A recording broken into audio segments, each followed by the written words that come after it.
ഇന്ന് നമുക്ക് നല്ല ഫ്രഷ് ആയിട്ടുള്ള മീനൊന്ന് ഡീപ് ഫ്രൈ ചെയ്തിട്ടെടുക്കാം. അതിന് വേണ്ടിയിട്ട് മല്ലിപ്പൊടി, കുരുമുളക്, മുളക് പൊടി, ക്രഷ് ചെയ്ത മുളക് പൊടി, മഞ്ഞൾപ്പൊടി, ഉലുവാപ്പൊടി, ഇത് ഇത്രയും കൂടെ പാനിൽ നന്നായിട്ടൊന്ന് റോസ്റ്റ് ചെയ്തിട്ട് ഒരു 4 അല്ലി വെളുത്തുള്ളിയും ഒരു കഷ്ണം ഇഞ്ചിയും ഒരു 2 തണ്ട് കറിവേപ്പിലയും കൂടി ഇട്ടിട്ട് നന്നായിട്ട് പേസ്റ്റായിട്ട് അരച്ചിട്ടെടുക്കുക. എന്നിട്ട് ഈ അരച്ച മിക്സും പിന്നെ നമ്മൾ ചേർത്ത ആ പൊടികളെല്ലാം മുളക് പൊടി, മല്ലിപ്പൊടി എല്ലാം ഒരു 2 പിഞ്ച് വീതം പച്ചയ്ക്കും കൂടി ഇട്ട് കൊടുക്കുക. അപ്പോൾ ഇത് രണ്ടും കൂടി ആകുമ്പോൾ നല്ലൊരു വേറെ ടേസ്റ്റ് കിട്ടാൻ വേണ്ടിയിട്ടാണ്. അങ്ങനെ ഇതെല്ലാം ഇട്ട് കൊടുത്തിട്ട് ആവശ്യത്തിനുള്ള ഉപ്പും കൂടി ഇട്ടിട്ട് നന്നായിട്ട് ഈ മീനകത്ത് തേച്ച് നന്നായിട്ട് പിടിപ്പിച്ച് വെക്കുക. എന്നിട്ട് ഒരു അരമുറി ചെറുനാരങ്ങയും കൂടെ ഇതിൻ്റെ മൊത്തം തേച്ച് പിടിപ്പിച്ചതിന് ശേഷം മുകളിലൂടെ ഒരു അരമുറി ചെറുനാരങ്ങയും കൂടെ ഒഴിച്ചു കൊടുക്കുക. എന്നിട്ട് ഒന്നും കൂടെ എല്ലാം നന്നായിട്ട് മിക്സ് ആക്കുക. ഒരു 5 മിനിറ്റ് വെച്ചിരുന്നാൽ മതി.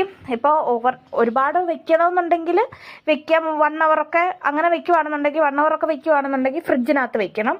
അല്ല പുറത്ത് വെക്കുകയാണെന്നുണ്ടെങ്കിൽ ഒരു 5 മിനിറ്റ് വെച്ചിരുന്നാൽ മതി. 5 മിനിറ്റ് വെച്ചതിൻ്റെ ശേഷം പിന്നെ ഞാനിവിടെ സൺഫ്ലവർ ഓയിലും വെളിച്ചെണ്ണയും കൂടെ മിക്സ് ആക്കിയിട്ടാണ് എണ്ണ ചൂടാക്കിയത്. വെളിച്ചെണ്ണ മാത്രം എടുക്കുന്നതാണ് ഏറ്റവും നല്ലത്. നല്ല ടേസ്റ്റും നല്ല മണവും ഒക്കെ കിട്ടും. അതിൻ്റെ ശേഷം നമ്മൾ എണ്ണ നന്നായി ചൂടായി വരുമ്പോൾ ഈ ഓരോ മീനായിട്ട് ഇതിനകത്തേക്ക് ഇട്ട് കൊടുക്കാം. ഇപ്പം നിങ്ങൾക്ക് കാണാൻ പറ്റും ഇതിനകത്ത് ഈ മസാലയൊന്നും മീനകത്തുനിന്ന് ഇളകി പോകുന്നില്ല, കോട്ടായി തന്നെ കിടക്കുക. അപ്പോൾ ആദ്യത്തെ ഒരു സൈഡ് ഹൈ ഫ്ലെയിമിൽ തന്നെ ഇട്ടിട്ട് നന്നായിട്ട് മുരിച്ചെടുക്കുക. അതിൻ്റെ ശേഷം മീനെ തിരിച്ചിട്ടതിൻ്റെ ശേഷം വേണം ഫ്ലെയിം ഒന്ന് കുറച്ച് വെച്ച് കൊടുക്കാൻ. എന്നിട്ട് നന്നായിട്ട് മുരിഞ്ഞ് വന്ന് കഴിയുമ്പോൾ നമുക്കിതിനെ കോരി മാറ്റാം. നല്ല അടിപൊളി ടേസ്റ്റുമാണ്, നല്ല ക്രഞ്ചി ആയിട്ടിരിക്കും. ഇപ്പം എല്ലാം എന്തെങ്കിലുമൊക്കെ മുള്ളുള്ള മീനൊക്കെ ആണെന്നുണ്ടെങ്കിൽ ഇങ്ങനെ ഡീപ് ഫ്രൈ ചെയ്തെടുക്കുമ്പോൾ അത് നമുക്ക് മുള്ളോടുകൂടി കഴിക്കാൻ പറ്റും. കാരണം മുള്ളും നല്ല ക്രഞ്ചി ആയിട്ടിരിക്കും.